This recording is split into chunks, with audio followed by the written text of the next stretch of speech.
Si je vous pose la question de savoir comment Alex Hormozy a réellement généré ses premiers millions d'euros, comment est-ce qu'Alex Hormozy a réellement fait exploser son business, sauriez-vous me répondre?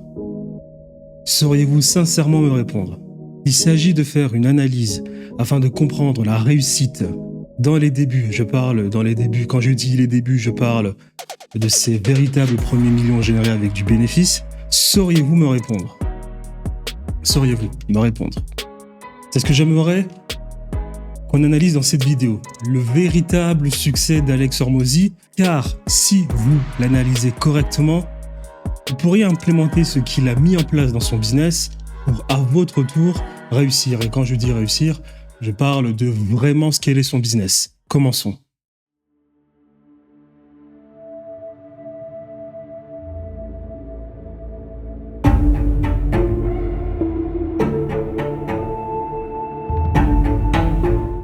Pourquoi est-ce que je pose cette question et pourquoi est-ce que j'aimerais analyser la véritable réussite d'Alex Hormozy? Tout simplement parce qu'Alex Hormozy a réussi grâce à un mécanisme que je présente dans ma chaîne, sur ma chaîne YouTube à de nombreuses reprises, et un mécanisme que j'essaye d'implémenter chez mes clients dans mon programme d'accompagnement. Alors qu'ici, je m'appelle Thierry Stéphane, je fais du business depuis à peu près maintenant 7 ans en ligne, et j'ai fait de l'high-ticket dans la niche du photovoltaïque entre 2023 et 2025. J'ai scalé ce business dans la niche du photovoltaïque. J'aidais les installateurs de panneaux photovoltaïques à générer tout simplement plus d'installations de manière mensuelle. Et j'ai réussi à le faire grâce à un mécanisme qui est exactement le même que celui d'Alex Hormozy. Alors, comment s'appelle ce mécanisme? Ce mécanisme s'appelle l'unfair advantage. C'est ainsi que j'ai nommé ce mécanisme. Et j'aimerais vous expliquer les fondements de ce mécanisme afin que vous puissiez l'implémenter à votre tour dans votre business. Donc, petite digression, je vous prie de m'excuser pour les lunettes. Je travaille actuellement beaucoup, donc j'ai les yeux parfaitement éclatés. Alors, lorsqu'on se pose la question de savoir comment est-ce qu'Alex Hormozy a réellement réussi, il a réussi grâce à un unfair advantage, un mécanisme qui lui a permis de scaler son business. Qu'est-ce que l'unfair advantage? L'unfair advantage, pour faire très simple, c'est un mécanisme qui ne dépend pas du réseau, du timing, de la bonne opportunité, de la situation économique d'un pays. Bon, si, un peu quand même. Du bon timing, de la situation politique, de la notoriété, d'un personal branding, de l'audience. C'est un mécanisme qui ne dépend point de tout cela, mais qui permet à vous de délivrer instantanément. Donc, c'est-à-dire, le client a des croyances fondamentales, le client souhaite avoir quelque chose, le client a un objectif émotionnel. Comment est-ce que je délivre cela de la manière la plus instantanée possible? C'est ça le mécanisme d'unfair advantage. Donc, Alex Hormozy a réussi à scaler son business très rapidement parce qu'il avait implémenté ce mécanisme et il a réussi à apporter des résultats de la manière la plus rapide qui soit. En gros, parce que dans cette vidéo, j'ai oublié de le dire, je m'adresse à des personnes qui ont des business à étiquette et qui souhaitent scaler leur business à étiquette. Voilà, en ligne, que ce soit coach, consultant, propriétaire d'agence, ou bien voilà, un business qui tourne quand même déjà un peu et vous souhaitez le scaler.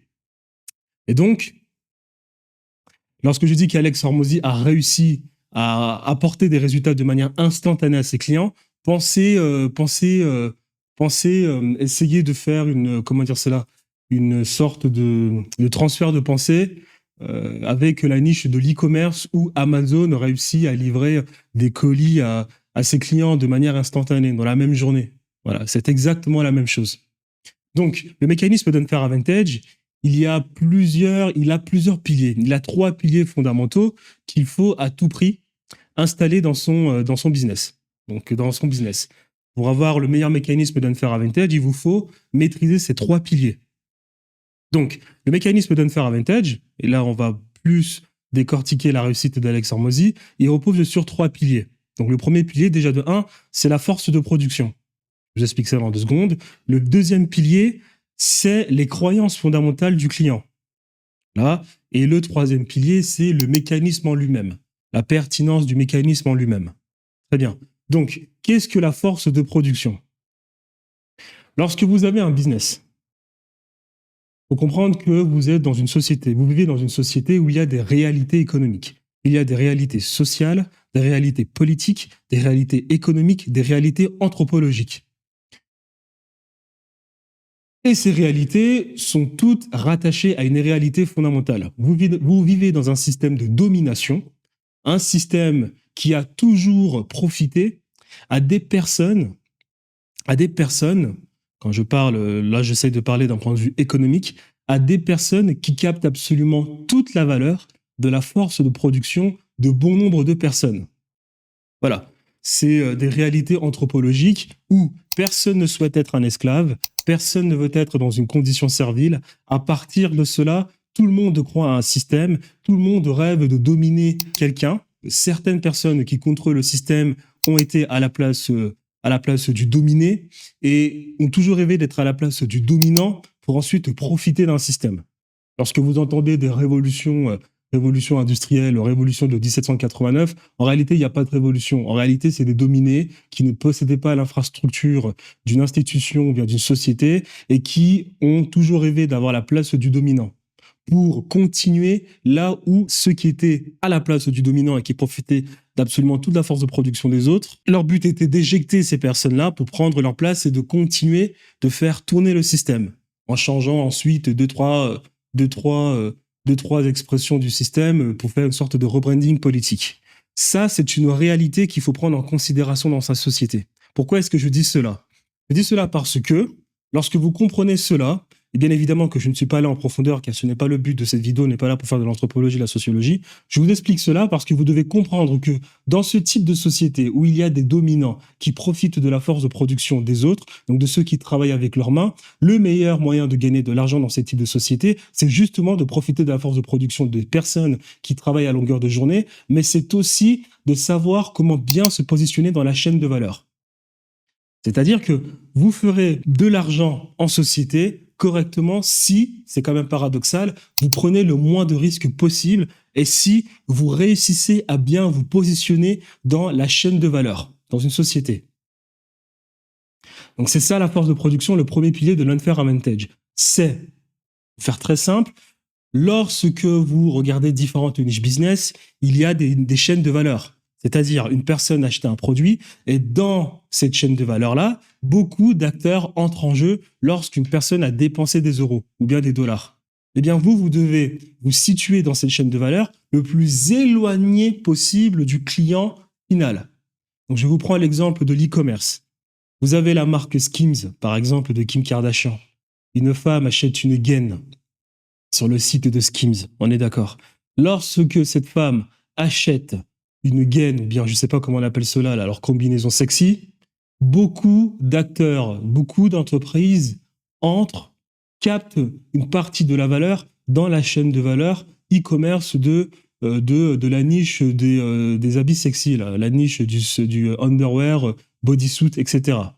Lorsqu'une femme a dépensé de l'argent sur le site de Skims, Skims gagne de l'argent, Shopify gagne de l'argent, Facebook gagne de l'argent, Apple gagne de l'argent, le App Store gagne de l'argent, la compagnie qui a contribué à la construction des iPhones gagne de l'argent, les compagnies de data centers qui fournissent indirectement les GAFAM ou bien les GAFAM elles-mêmes qui possèdent des data centers captent de la valeur, elles gagnent de l'argent, les institutions financières elles aussi gagnent de l'argent. On peut prendre JP Morgan.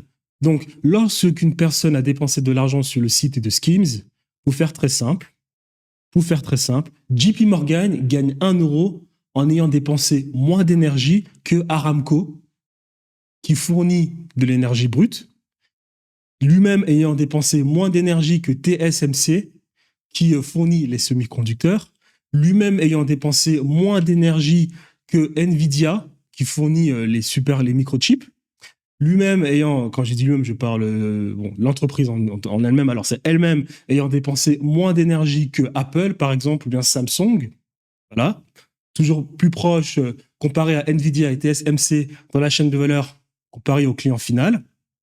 Elles ont dépensé moins d'énergie pour gagner 1 euro comparé à Apple, qui a les iPhones et le App Store, qui lui, Apple, l'entreprise, a dépensé moins d'énergie brute, de force de production pour gagner 1 euro comparé à Facebook, qui, l'entreprise elle-même, a dépensé moins d'énergie, en termes de force de production brute, pour gagner 1 euro comparé à Shopify, qui a dépensé moins d'énergie comparé à Skims, afin de servir cette personne qui a acheté sa gaine, son bodysuit sur le site de Skims. Ça, c'est un des piliers de la force de production. La force de production, comment dire cela? La force de production, elle se décortique en 3 parties principales. La position dans la chaîne de valeur, c'est ce que je viens de vous expliquer. Ensuite, la force de production intrinsèque, c'est-à-dire vos différents leviers, les leviers que vous pouvez utiliser dans la chaîne de valeur. Et la dernière partie, c'est la force de production d'awareness. Quelles sont vos contraintes, quelles sont les contraintes de votre entreprise avant de vous faire connaître. Donc, la chaîne de valeur, lorsque vous souhaitez construire un unfair advantage, vous devez être bien positionné dans la chaîne de valeur.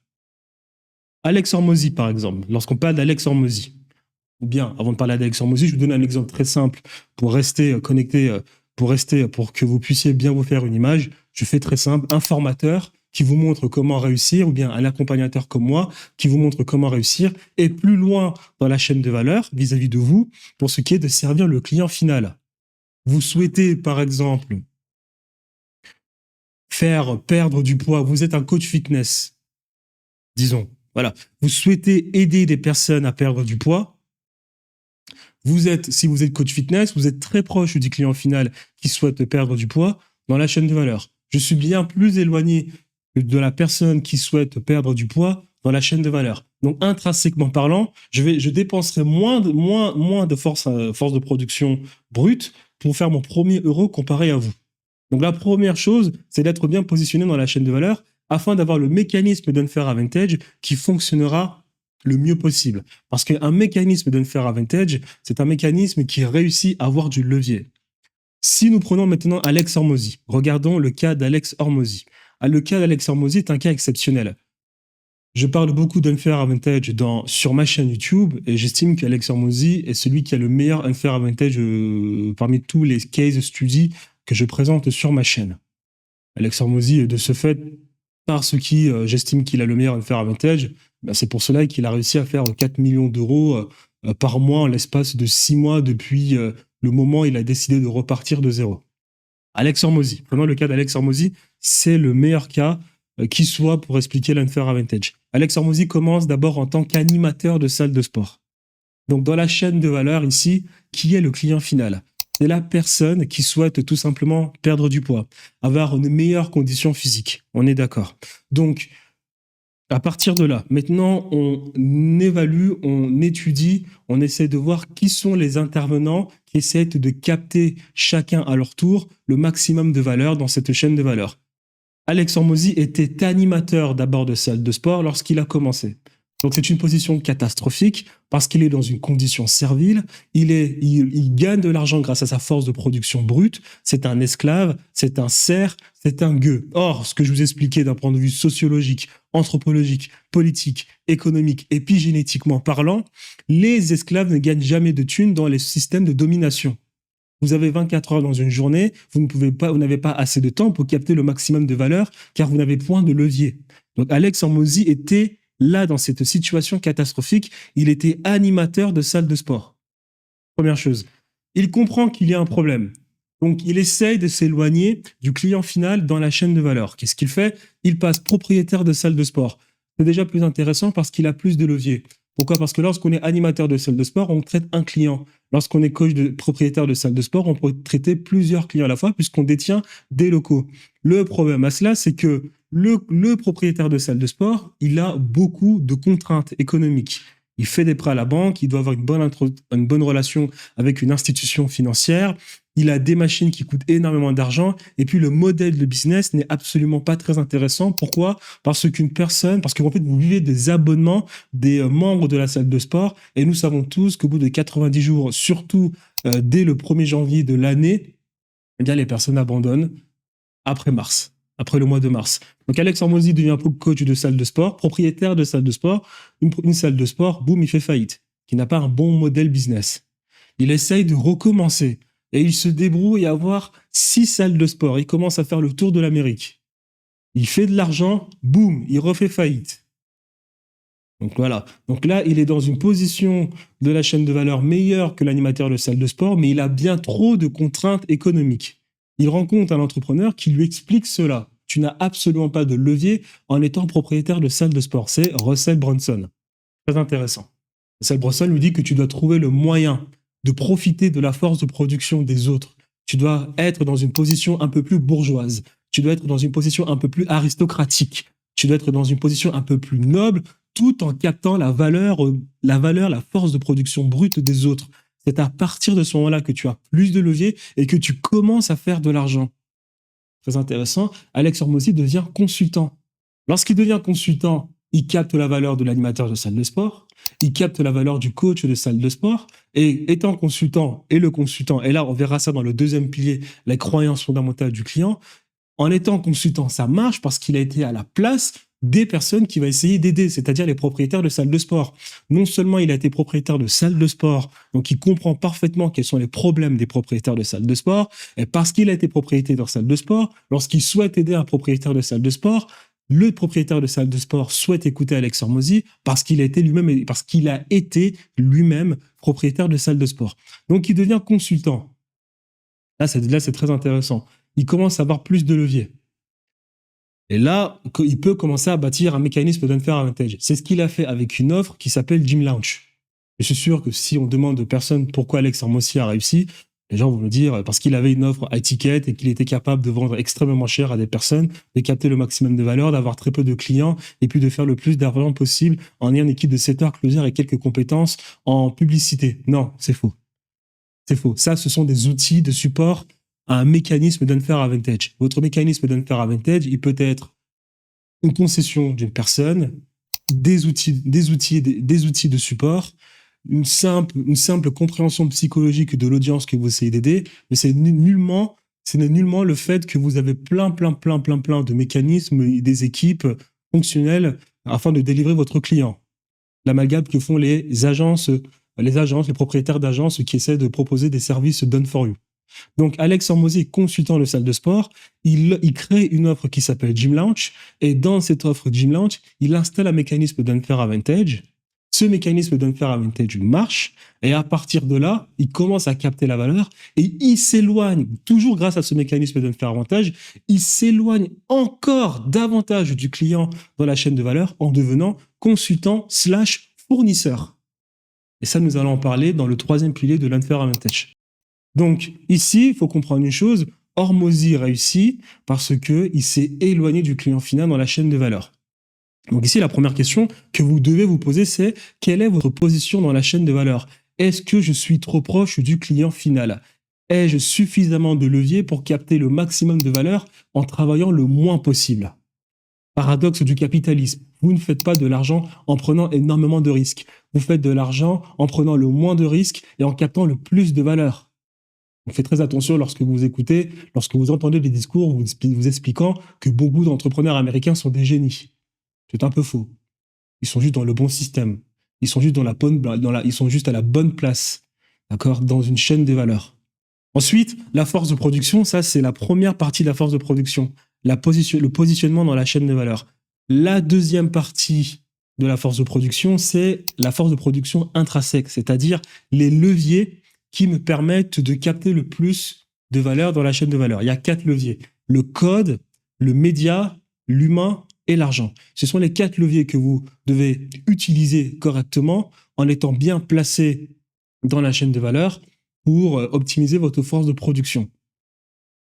Ici, il faut faire attention. Quand je dis les 4 leviers, c'est soit vous avez bien configuré ces 4 leviers dans votre entreprise, soit vous utilisez principalement un ou 2 leviers, et puis, grâce à ces 1 ou 2 leviers, bien, vous êtes capable de capter le maximum de valeur en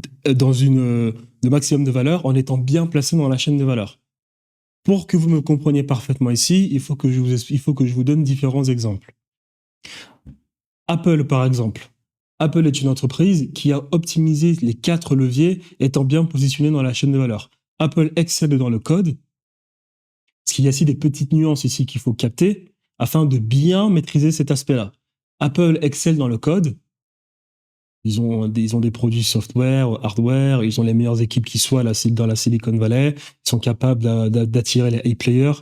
Voilà, c'est une entreprise qui a des contraintes physiques, des contraintes, comment dire cela, d'un point de vue technologique, mais d'un point de vue code, ils sont très bons.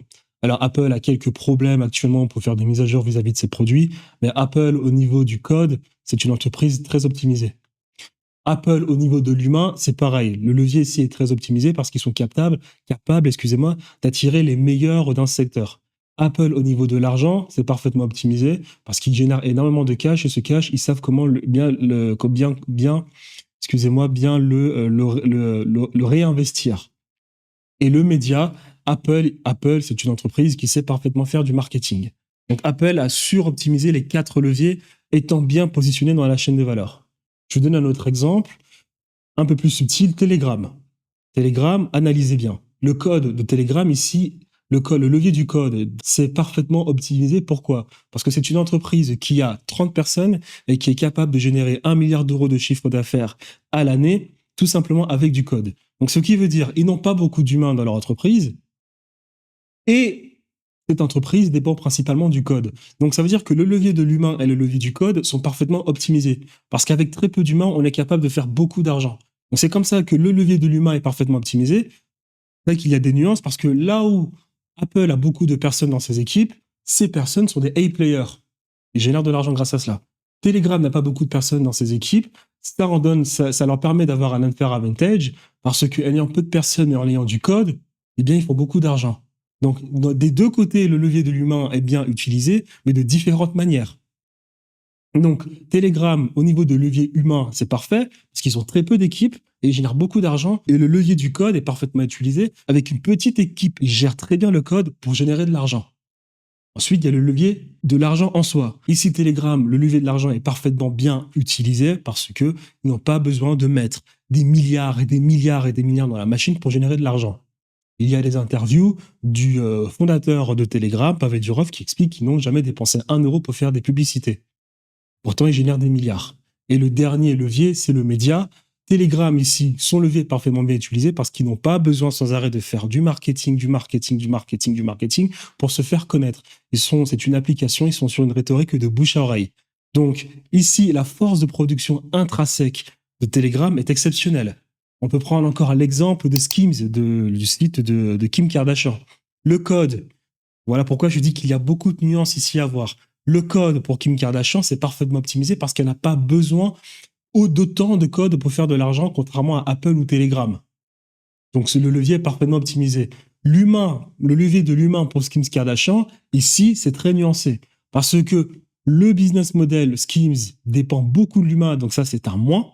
Parce que lorsqu'une personne, achète un produit sur le site de Skims de Kim Kardashian, là, il y a beaucoup d'humains qui entrent en jeu. Ceux qui fabriquent, ceux qui font, le delivery de la Chine jusqu'en Amérique ou bien de la Chine en Occident, ceux qui livrent le produit, beaucoup d'acteurs entrent en jeu.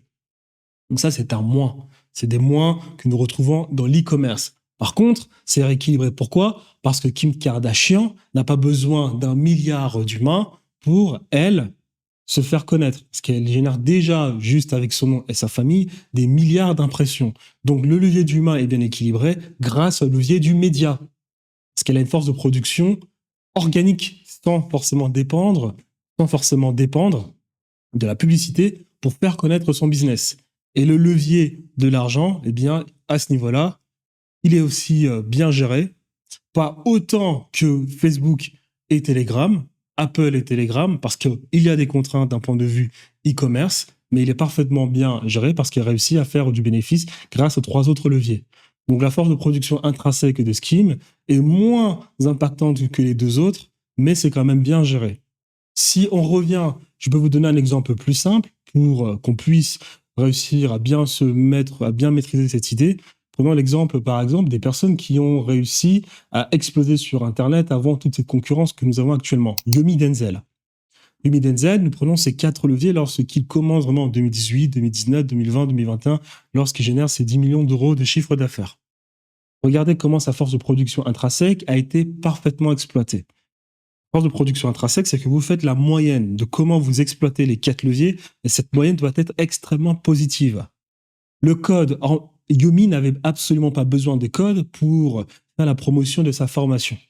Voilà pourquoi souvent il faut faire attention avec l'IA. Avez-vous vraiment besoin de l'IA et du code pour faire de l'argent dans votre business? Yumi n'avait pas besoin de code, n'avait pas besoin de toutes ces pages de vente, de toutes ces techniques qu'il faut maîtriser, tous les MCP, les skills, les LLM que nous avons aujourd'hui, n'en avait point besoin. Donc le levier du code ici est positif parce qu'il n'a pas de contraintes vis-à-vis du code. Deuxième levier, l'argent. Grâce à son mécanisme de Unfair Advantage, il n'avait pas besoin de plus d'argent que ça parce que son mécanisme de Unfair Advantage fonctionnait tellement bien qu'il lui ramenait beaucoup d'argent. Donc ici, l'argent n'était pas un facteur qui devait absolument être pris en compte pour faire exploser son business. Point positif. Le troisième levier, c'est l'humain. Yumi n'avait pas besoin d'une équipe d'humains extrêmement bonne ou bien de A-player pour faire exploser son business. Donc il est dans la même rhétorique que Telegram. Positif. Et le média, Yumi ici, il était bien au niveau du média parce qu'on était à une époque où YouTube n'était pas aussi professionnalisé dans la création de contenu. On n'avait pas besoin d'avoir des superbes caméras à 5 000 € comme j'en ai une là maintenant, une FX3. On n'avait pas besoin du meilleur son pour se faire entendre et voir sur YouTube et générer le maximum d'impressions afin de présenter à un public son produit. Donc, la force de production intrinsèque ici de Yumi Denzel était parfaitement bien optimisée. Si nous revenons maintenant à Alex Hormozi, sachant que on est en train d'analyser Alex Hormozi en tant que consultant / fournisseur, car c'est quand il était dans cette position-là qu'il a réussi à faire exploser son business avec un mécanisme d'Unfair Advantage. Prenez le code grâce au mécanisme d'Unfair Advantage qu'Hormozi avait mis en place avec son offre Gym Launch. Ici, Hormozi, comme Yumi Denzel, on n'était pas dans une optique d'avoir d'ultra compétences au niveau du code. On n'était absolument pas dans cette optique-là. Mais en plus de cela, Hormozi avait des équipes pour délivrer au mieux à ses clients et au niveau du code, il était assez bien organisé. Ensuite, au niveau de l'humain, Hormozi, au niveau de l'humain, il a su bien gérer parce qu'il a su recruter les bonnes personnes. Donc ça, c'était assez bien géré. Le levier de l'argent ici n'était pas un problème parce que son mécanisme d'Unfair Advantage, exactement comme Yumi Denzel, lui permettait de générer très vite de l'argent sans forcément avoir au préalable de l'argent à investir dans le business. Et le levier du média ici, c'est exceptionnel ce qu'a fait Alex Hormozi. Ça, je l'expliquerai plus tard pour bien comprendre ce mécanisme d'Unfair Advantage. C'est exceptionnel parce que le levier de l'argent, le levier du média, Hormozi était avec, un investissement négatif. C'est-à-dire qu'il était payé pour se faire connaître. Littéralement. Parce que grâce à son mécanisme d'Unfair Advantage, les clients d'Alex Hormozi le payaient, médiatiquement parlant, parce qu'il fallait faire la promotion des business des clients d'Alex Hormozi. Et Alex Hormozi utilisait son visage pour faire la promotion des business des propriétaires de salles de sport, ce qui permettait à Alex Hormozi, lui, de se faire connaître, alors que ce sont les clients qui payent pour. Donc ici, il était littéralement payé pour gagner de l'argent. Donc, d'un point de vue force de production intrinsèque, Hormozi était positif. Et là, par rapport à ce que je viens de vous expliquer au niveau du média, on en revient à la rhétorique du système de domination.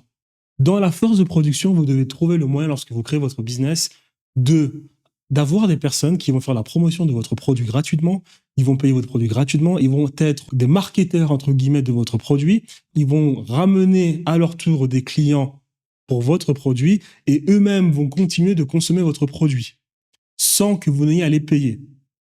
Donc ça, c'est une métaphore. Hein. C'est-à-dire que vous devez analyser votre business en vous disant, est-ce que j'ai des personnes qui me ramènent sans arrêt des personnes sans que je n'ai à les payer, qui font la promotion de mon produit sans que je n'ai forcément à les payer et qui eux-mêmes continuent de consommer mon produit encore et encore. C'est ce qu'on appelle capter la force de production de celui qui est en bas de vous dans la chaîne de valeur, système de domination. Et la troisième partie de la force de production, c'est l'awareness. L'awareness, c'est quoi? C'est quelles sont les contraintes, médiatiquement parlant, que rencontre votre entreprise qui pourraient justement brider le développement de votre entreprise. Je vais vous donner le meilleur exemple qui soit Apple et Glencore. Glencore est une entreprise d'extraction minière qui se situe au Congo. C'est une entreprise suisse, la Suisse qui aime bien faire du colonialisme économique sans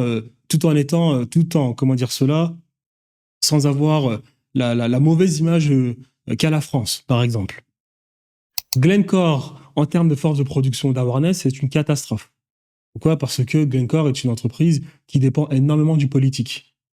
Énormément du politique. Il faut les beaux contrats, il faut des pots de vin, il faut que les Américains ne soient pas trop capricieux, que les Israéliens ne soient pas trop capricieux, que les Anglais ne soient pas trop capricieux, que les Français ne soient pas trop capricieux, que les Canadiens ne soient pas trop capricieux. Il faut mettre en place le bon proxy à la tête d'un gouvernement congolais. Il y a trop de contraintes qui pourraient brider le business de Glencore. Or, Apple, c'est différent. Parce que Apple, lorsqu'il présente ses produits, il n'a pas forcément de grosses contraintes d'un point de vue réalité économique, sociale, politique, anthropologique d'une société. Lorsqu'Apple vous présente l'iPhone, Apple vous parle de valeurs humaines. To me, marketing is about values. Lorsqu'Apple vous présente l'iPhone, il vous parle de vous. Il ne parle pas de l'inflation. Il ne parle pas de rapport qualité-prix. Il ne présente pas l'iPhone en disant que c'est le produit le moins cher du monde. Non. Ils essayent de vous ramener dans leur communauté en utilisant les bons mots. Ils vont vous dire que l'iPhone est destiné à des personnes spéciales, et si vous en êtes une, alors rejoignez notre communauté. Donc ici, intrinsèquement parlant, Apple n'a aucune contrainte marketingment parlant. Et c'est exactement le même cas que je prends par exemple Yumi Denzel et beaucoup de business que vous avez sur Internet. Généralement, les personnes sur Internet n'ont pas beaucoup de contraintes au niveau de la force de production d'awareness. Pourquoi? Parce que lorsque vous faites du marketing, par exemple Yumi Denzel, lorsqu'il développait sa formation, le truc est simple, c'est que les personnes qu'il attire, ce sont des personnes qui sont exactement comme lui. Donc à partir de ce moment-là, le marketing est tout simplement de parler à ces personnes qui sont exactement comme vous, et cela va marcher parce que justement, elles s'identifient à vous. C'est exactement ce qu'a fait Alex Hormozi. Alex Hormozi était coach de salle de sport, il avait les bons mots, il savait se faire identifier par les propriétaires de salles de sport, il avait l'apparence physique, donc il n'avait absolument aucune contrainte d'awareness dans sa force de production. Donc ça, la force de production, c'est quelque chose que vous devez à tout prix bien maîtriser pour construire le meilleur mécanisme d'unfair advantage. Ensuite, le deuxième pilier de l'unfair advantage, c'est les croyances fondamentales de votre client. Alors, les croyances fondamentales de votre client, il faut comprendre que votre mécanisme d'unfair advantage, lorsque vous souhaitez l'implémenter dans votre business pour le scaler le plus rapidement possible, vous devez construire une architecture tripartite. Donc, c'est-à-dire, on répète, le mécanisme d'unfair advantage, c'est d'apporter le maximum de résultats possibles à vos clients de manière instantanée. Le meilleur moyen de le faire, c'est d'apporter des résultats aux clients de vos clients. Donc, vous devez construire une architecture tripartite où vous êtes tout en haut, à droite ou bien à gauche, vous avez votre client, et de manière opposée à votre client, vous avez le client de votre client. Vous devez créer un mécanisme qui va permettre à votre client de lui apporter des résultats instantanés à ses clients. C'est comme ça qu'on fonde un unfair advantage. Parce que si vous apportez des résultats, si vous créez quelque chose qui permet aux clients de vos clients d'avoir des résultats instantanés, vos clients ont des résultats de manière instantanée, et vous d'ailleurs, ensuite vous faites de l'argent et vous gardez les personnes le plus longtemps possible dans votre écosystème. Donc le mécanisme d'unfair advantage doit être pensé en architecture tripartite. Donc, lorsque vous avez compris cela, maintenant il faut délivrer un service, il faut délivrer ce mécanisme, il faut délivrer des résultats de manière instantanée. Et pour ce faire, il faut identifier ce que souhaite le client, qu'on appelle les croyances fondamentales. Les croyances fondamentales s'identifient au travers de 5 questions. Donc, vous devez identifier les croyances fondamentales du client de votre client, vous devez identifier les croyances fondamentales de votre client, et à partir de là, vous arrivez au troisième pilier qui est le mécanisme concret d'unfair advantage. Quelles sont les croyances fondamentales du du propriétaire de salle de sport? Quelles sont les croyances fondamentales de la personne qui souhaite perdre du poids et qui va souscrire à un abonnement dans une salle de sport? Les 5 questions à maîtriser pour identifier les croyances fondamentales. Qu'est-ce que veut la personne? Les gens veulent quelque chose Et ce quelque chose-là, vous devez être sûr qu'il y a un attachement émotionnel. Deuxième chose, les gens veulent cette chose rapidement, sans fournir le moindre d'effort. Ensuite, ils veulent cette chose-là avec un mode opératoire facilement implémentable. C'est-à-dire que je veux cette chose-là, eh bien, il ne faut pas que ce soit difficile à comprendre comment obtenir cette chose-là. Et donc, ensuite, le quatrième point ou le cinquième point, c'est que la personne, si elle doit se faire aider, si quelqu'un est là pour lui expliquer comment obtenir cette chose-là, eh bien, il faut que cela lui soit parvenu par la personne en qui elle a le plus confiance. Donc, naturellement, un coach de salle de sport va écouter un coach de salle de sport. Le cas d'Alex Hormozy. Naturellement, quelqu'un qui essaie de trouver des solutions sur Internet va naturellement écouter quelqu'un qui a à peu près le même âge que cette personne, ou bien qui ressemble à cette personne, qui a le même vécu que cette personne, parce qu'il est important que votre client, bien votre potentiel client, ait l'impression que vous avez une certaine compassion vis-à-vis de lui, parce que vous avez été à sa situation, à sa place. Donc, les gens veulent quelque chose rapidement, facilement, sans fournir le moindre effort, de la manière la plus facile qui soit, et via la personne en qui elles ont le plus confiance. Croyances fondamentales. Maintenant, vous identifiez les croyances fondamentales du propriétaire de salle de sport. Le propriétaire de salle de sport, c'est très simple. Il galère avec son modèle business, et vu que c'est un entrepreneur, il veut tout simplement faire plus d'argent sans forcément refaire un prêt à la banque, sans forcément améliorer sa situation économique avec une banque, sans forcément avoir un meilleur crédit score, sans forcément prendre trop de risques, sans forcément apprendre de nouvelles choses, une nouvelle compétence, alors qu'il est coach, alors qu'il est propriétaire de salle de sport.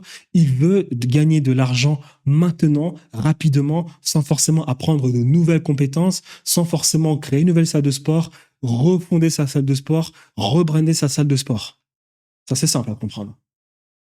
Quelles sont les croyances fondamentales de la personne qui souhaite perdre du poids? Exceptionnel.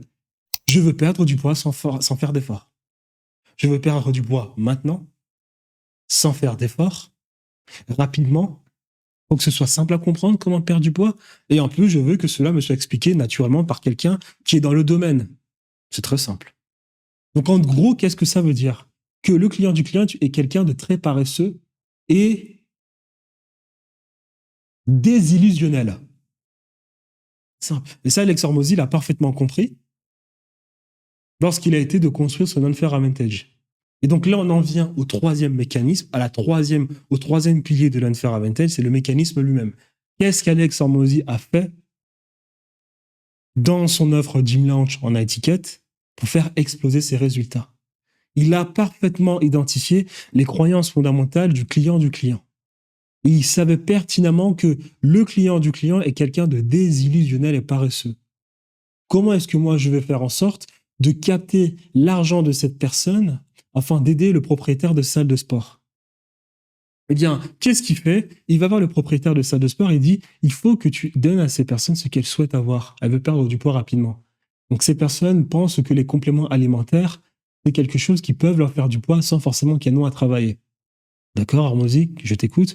Donc, à ce niveau-là, il va falloir que ces personnes se sont abonnées très bien dans ta salle de sport, mais on sait tous les deux que ce n'est pas grâce à cet abonnement que toi, tu sauras faire davantage de chiffre d'affaires pour rembourser ton prêt à la banque et faire du cash pour avoir une meilleure vie. Donc, il te faut augmenter ta LTV et donc générer plus d'argent. Donc, il va falloir que tu proposes quelque chose à ces clients après qu'ils aient souscrit, après qu'ils se soient abonnés, d'accord, dans ta salle de sport. Je t'écoute. Donc, ici, tu sais que les personnes veulent perdre du poids rapidement. Donc, ce que toi et moi, nous allons faire, nous allons construire une offre marketing. Et dans cette offre marketing, tu vas leur dire ce qu'elles souhaitent entendre. Je peux vous aider à perdre du poids très rapidement en moins de 90 jours. Elles, c'est un résultat, elles veulent un résultat avec un certain attachement émotionnel. Donc ici, nous allons jouer sur leur faiblesse émotionnelle en créant du coup davantage d'émotionnel au travers du fait qu'on va packager cette offre au travers d'un challenge. Parce qu'il va falloir créer tout l'engouement possible accélérer la vente parce que la vente se fait dans la rapidité. L'argent se fait quelque part dans la rapidité. Mais qu'est-ce que la rapidité, en fait, ici? C'est qu'il va falloir générer tellement d'émotionnel chez la personne afin d'éviter que la personne se pose trop de questions et qu'elle rentre dans une rhétorique de logique vis-à-vis sur le fait qu'elle doit prendre une certaine décision avant de dépenser de l'argent. Il faut à tout prix éviter cela. Donc nous, on va susciter le maximum de sentiments, le maximum d'émotionnel chez cette personne afin qu'elle sorte la carte bleue et qu'elle passe à la caisse. Donc nous, on va le faire grâce à un format de challenge. Voilà pourquoi aussi vous voyez beaucoup de personnes sur Internet qui utilisent beaucoup les challenges de 5 jours. C'est le meilleur moyen de faire de l'argent.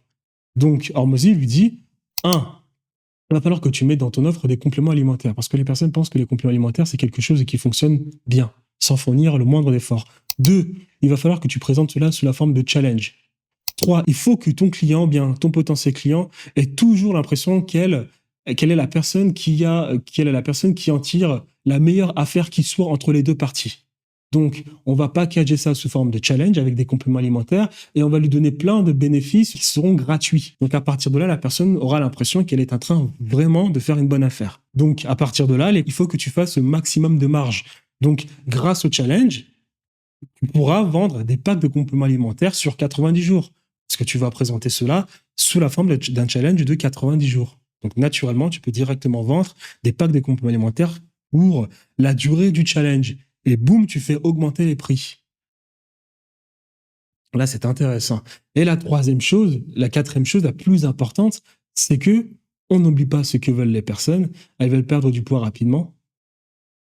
Donc, elles sont désillusionnelles. Et ça, c'est leur plus grande faiblesse. Si elles sont désillusionnées et paresseuses, alors on sait pertinemment qu'il y aura très peu de chances que ces personnes réussiront à perdre du poids. Très bien, Alex Hormozy, qu'entends-tu par là? Eh bien, tout simplement, ce qu'on va faire, c'est que on va leur dire, dans ce challenge, tu vas avoir un coach animateur de salle de sport gratuit, un plan personnalisé pour perdre du poids de manière gratuite, le challenge, on va pas te facturer trop cher, les compléments alimentaires, on va pas te facturer trop cher et ils seront sur 90 jours, donc il y aura une réduction, et surtout, si tu réussis à atteindre l'objectif qu'on va se fixer ensemble, toi et moi, chère madame ou cher monsieur qui est abonné à la salle de sport, nous te remboursons. À la fin des 90 jours, nous te remboursons l'intégralité de l'argent que tu auras dépensé pour rejoindre le challenge des 90 jours. Et là, le client d'Alex Hormozy dit « Mais qu'est-ce que tu racontes? Mais si la personne perd du poids, comment est-ce que moi je fais de l'argent ?» Mais tu n'as pas compris ce que je suis en train de te dire. Je suis en train de te dire que ce sont des personnes désillusionnelles et paresseuses. Donc, elles ne vont pas réussir leur challenge. Et là, c'est toute la décadence des sociétés de domination occidentale. C'est que, en réalité, l'entrepreneuriat, vous n'êtes pas là pour réellement aider les gens. Vous êtes là pour identifier des défaillances psychologiques et épigénétiques chez les personnes et savoir comment les exploiter. Désolé, c'est la réalité. Ça fonctionne pourquoi? Parce que la personne est justement paresseuse et désillusionnelle. Donc, il y a de fortes chances que la personne ne réussisse pas son challenge. Or, parce que la personne entend cela, elle va se dire, vous aurez généré le maximum d'émotionnel chez cette personne parce qu'elle va se dire, il y a un challenge, on va parfaitement m'aider. Il y a des compléments alimentaires, donc grâce aux compléments alimentaires, je peux perdre beaucoup de poids sans forcément dépenser trop d'énergie. Et si je réussis, on me rembourse. Mais à quel moment la personne ne va pas justement être intéressée pour acheter ou rejoindre ce programme? Ça, c'est le mécanisme d'unfair advantage. C'est la première partie du mécanisme d'unfair advantage d'Hormozy. Ensuite, deuxièmement, lorsqu'il construit cette offre-là pour le client de son client, non, pour son client plutôt, pour son client, excusez-moi, eh bien ici, la puissance, c'est qu'il va lui dire, écoute, on n'a pas besoin là de faire du marketing, des publicités, etc. On n'en a pas besoin maintenant. On n'en a pas besoin. Parce que tu as déjà tes clients qui sont dans la salle de sport. Donc l'argent, tu vas le faire aujourd'hui. Comment? Bien, parce que tu as cette offre qu'on t'a construite extrêmement alléchante et tu vas tout simplement recontacter les personnes qui viennent à la salle de sport, leur proposer cela et beaucoup de personnes vont accepter. Eh bien, moi aussi, je t'écoute.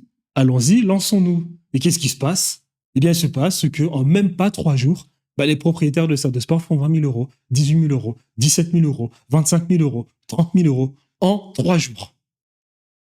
3 jours. Et on n'oublie pas. Ça, c'est donc, grâce à cela, Hormozy tient la promesse de l'unfair advantage. 1.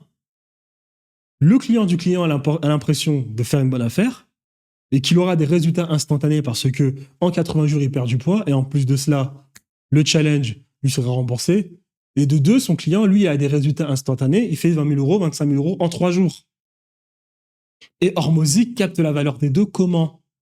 Parce qu'il facture en étiquette des propriétaires de salles de sport, mais aussi parce que les compléments alimentaires qui sont dans son offre, c'est lui qui les vend aux propriétaires de salles de sport et donc à son client aussi, la personne qui s'abonne. Donc Hormozy capte énormément de valeur des deux côtés via la vente des compléments alimentaires.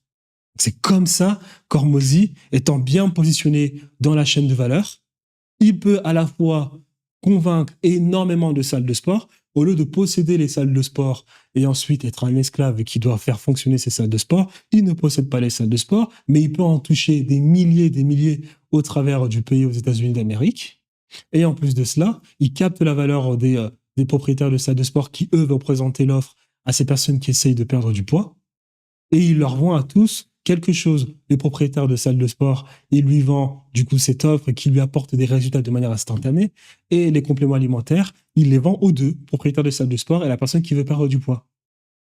Mécanisme d'unfair advantage. Donc, grâce au mécanisme d'unfair advantage, Hormozy est bien positionné dans la chaîne de valeur.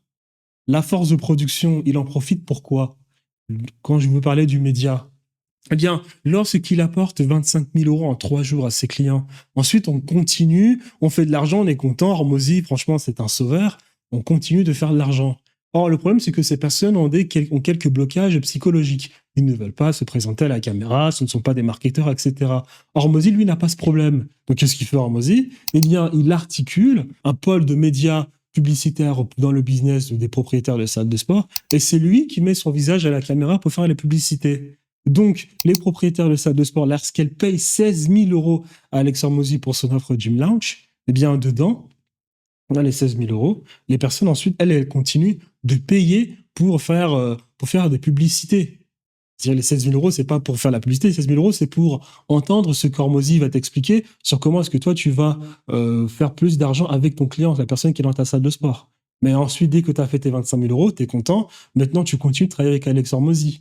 Et lorsque tu continues de travailler avec Alex Hormozy, vous faites des publicités. Et donc, la personne, vu qu'elle fait de l'argent grâce à l'offre que lui a construit Alex Hormozy, elle n'a pas peur. Et donc, à ce moment-là, elle utilise la tête d'Alex Hormozy pour faire des publicités. Donc, elle prend un budget media buying que Alex Hormozy va utiliser. Alex Hormozy utilise sa tête au nom des salles de sport de ses clients. C'est comme ça que vous voyez la tête d'Alex Hormozy dans différentes publicités pour le compte de différentes salles de sport. Ce qui permet à Alex Hormozy d'être davantage connu.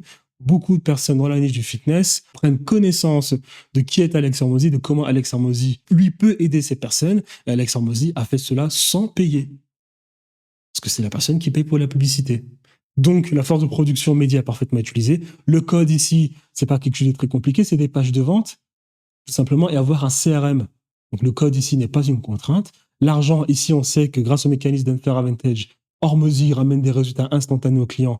Donc, en fait, il n'a pas besoin de plus de budget que ça pour faire de l'argent. Il a juste compris son offre, il la présente au client, il lui dit, écoute, t'inquiète pas, mets-la en place, tu verras, tu feras de l'argent. Vous voyez que si Alex Hormozy n'avait même pas 1 euro, parce qu'il a conçu cette offre ingénieuse, il aurait expliqué cela à son client.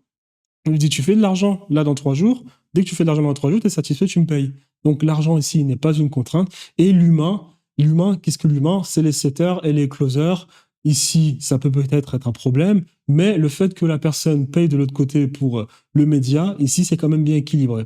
Et le mécanisme d'unfair advantage d'Alex Hormozy, avec son offre Gym Launch, où il permet d'apporter des résultats instantanés à la personne qui s'abonne dans la salle de sport, mais au coach de salle de sport, eh bien, le mécanisme est tellement puissant que vous avez ce qu'on appelle une entropie qui augmente dans une chaîne de valeur. Tout le monde gagne de l'argent dans la chaîne de valeur. Et c'est comme ça qu'Hormozy a été capable de capter 4 millions d'euros par mois. Si vous êtes capable d'implémenter ce mécanisme d'unfair advantage dans votre business, à ce niveau-là, vous n'allez plus dépendre de tous les trucs que vous voyez lorsque vous essayez de trouver des solutions auprès des coachs en étiquette qui vont vous expliquer comment être plus viral sur Internet, Comprenez une chose, être viral sur Internet, ce n'est pas un unfair advantage. Savoir comment faire des stories Instagram n'est pas un unfair advantage. Savoir comment mieux créer du contenu, poster du contenu, ce n'est pas un unfair advantage. Il y a ici trop de paramètres psychologiques vis-à-vis d'une audience que vous essayez de séduire qui entrent en considération. Alors que construire un unfair advantage est un mécanisme qui, indépendamment, je redis, du timing, du réseau, de l'opportunité, de la personal brand et du média, un mécanisme qui va réellement vous aider à faire de l'argent. Comme les cas d'Alex Hormozy que je viens de vous expliquer. Indépendamment de tout cela, son mécanisme est tellement bien huilé, tellement bien ficelé qu'il a fait de l'argent. Et à partir de là, le timing, le réseau, le personal branding, l'audience sont des conséquences de sa réussite. C'est pour ça que dans différentes de mes vidéos, dans plusieurs de mes vidéos, j'explique en réalité que si vous analysez le véritable succès des personnes qui ont des unfair advantage, ou bien si vous analysez le succès des personnes que vous voyez beaucoup sur Internet, beaucoup d'entre elles ont réussi grâce à un mécanisme d'unfair advantage et la personal brand, le média, etc., ont été des conséquences. Parce qu'après, vous avez du budget, après, vous avez une notoriété, vous avez un mécanisme, vous avez un réseau. Et donc, naturellement, grâce à l'unfair advantage, tout s'accélère. Yomi Denzel n'a pas réussi parce qu'il a fait une formation avant les autres. Yomi Denzel n'a pas réussi parce que il a fait des gros coups marketing avec son concours en 2021 ou bien je ne sais quel autre challenge. Yomi Denzel a réussi parce qu'il avait un unfair advantage dans son produit qui était sa formation. C'était les influenceurs Instagram. Donc, il est plus important de construire un unfair advantage que d'essayer de se concentrer sur LinkedIn ou sur Facebook ou sur YouTube, faire des séquences de story, tester les challenges, les webinaires, les profils funnels, les séquences de story. Il y a beaucoup de facteurs qui entrent en considération. Ces facteurs-là qui rentrent en considération, eh bien, ils ne sont pas si contraignants si, par exemple, vous savez bien vous exprimer. Si, par exemple, vous êtes tout joli, beau, blond, yeux bleus, ou bien une belle femme, je ne sais pas moi, orientale, arabe ou noire, je ne sais pas, ou un bel homme, noir ou arabe, vous êtes attrayant à la caméra. Alors oui, à ce niveau-là, les contraintes dont je parle là seront moins présentes pour votre réussite, mais jusqu'à quand? Parce que c'est grâce à un mécanisme d'unfair advantage que vous réussissez le plus longtemps possible. C'est ce qu'a eu, c'est le problème qu'a eu Antoine Blanco. Antoine Blanco, lorsqu'il atteint les 400 000 euros par mois, il n'avait pas d'unfair advantage, donc ses résultats sont très vite redescendus. Il a profité de la notoriété de Yomi Denzel, donc boum, il explose, mais le produit qu'il délivre n'avait pas d'unfair advantage. Dans un marché en plus extrêmement exigeant, la France. Donc le pays où les arnaques y règnent dans toutes les couches de la société. Donc, ce qui rend les gens extrêmement exigeants. Donc bam, résultat des courses, on a traité à la limite d'arnaqueur Antoine Blanco. Alors que la seule chose qu'il a fait, c'est de se comporter comme un Américain. C'est-à-dire construire vite, lancer vite, exécuter rapidement. Le marché français, lui, ça ne l'a pas plu. Donc il a très vite dégringolé. Parce qu'il n'avait pas de mécanisme d'unfair advantage. Là, très récemment, je vois qu'il met en place un mécanisme d'unfair advantage. Il fait un modèle d'arbitrage entre une personne qui a déjà de l'audience, mais qui ne fait pas de l'argent, et une personne qui veut de l'argent, mais qui ne sait pas comment le faire. Il essaye d'aider les deux. Très bien.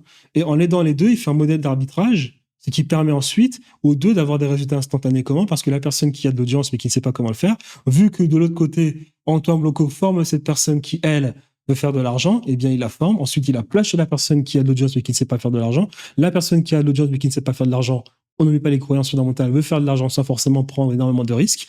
Antoine Blanco a formé cette personne pour le faire. Et de l'autre côté, les croyances fondamentales de la personne qui l'a formé, c'est tout simplement de faire de l'argent sans forcément prendre trop de risques, apprendre de nouvelles choses. Et c'est à ça que sert Antoine Blanco. Donc là, récemment, je vois qu'il met en place un mécanisme d'unfair advantage. Lui, c'est plus via un modèle d'arbitrage. Mais au début, il ne l'avait pas mis en place. Donc, si vous réussissez à mettre en place un mécanisme d'unfair advantage, moi, c'est ce que j'ai mis en place quand j'ai fait du photovoltaïque. C'est ce que j'essaie d'expliquer dans mon programme d'accompagnement. Je le fais moi-même. C'est-à-dire que si vous rejoignez mon programme d'accompagnement, je vous l'installe. Je l'ai tellement fait plusieurs fois depuis 2 ans. Je maîtrise ce mécanisme parce que j'ai dû le comprendre pour réussir dans le photovoltaïque. Je maîtrise ce mécanisme et je l'implémente pour mes clients. Ils n'ont même pas à réfléchir. Tu réponds à 3-4 questions et puis ensuite, j'identifie ce que tu peux mettre en place. Si vous le réussissez à mettre en place un mécanisme d'unfair advantage dans votre business, vous ne dépendez pas de tous les caprices du marché, de tous les les contraintes épigénétiques, psychologiques de l'audience que vous avez en face de vous. Et quand je parle de contraintes, je peux encore vous donner un exemple. Moi, par exemple, il y a une femme que je vois beaucoup sur Internet qui s'appelle Margot Klein, qui est une Suissesse, excusez-moi. Je sais pertinemment que je ne pourrai jamais être en concurrence avec cette dame. Pourquoi? Parce qu'elle génère beaucoup d'argent, mais comment? Parce qu'elle attire des femmes qui sont exactement comme elle, en reconversion professionnelle, qui essaient de trouver des solutions et qui ont de l'argent de côté, qui ont plus de 35 ans. Avez-vous vu ma tête? Je suis un noir, donc déjà peut-être de un, il y a peut-être des prédispositions épigénétiques et sociales en France. Deuxièmement, je ne suis pas une femme. Donc, à partir de là, comment voulez-vous que moi, j'essaye d'être en concurrence avec Margot Klein sur ce terrain-là, si je ne construis pas d'unfair advantage?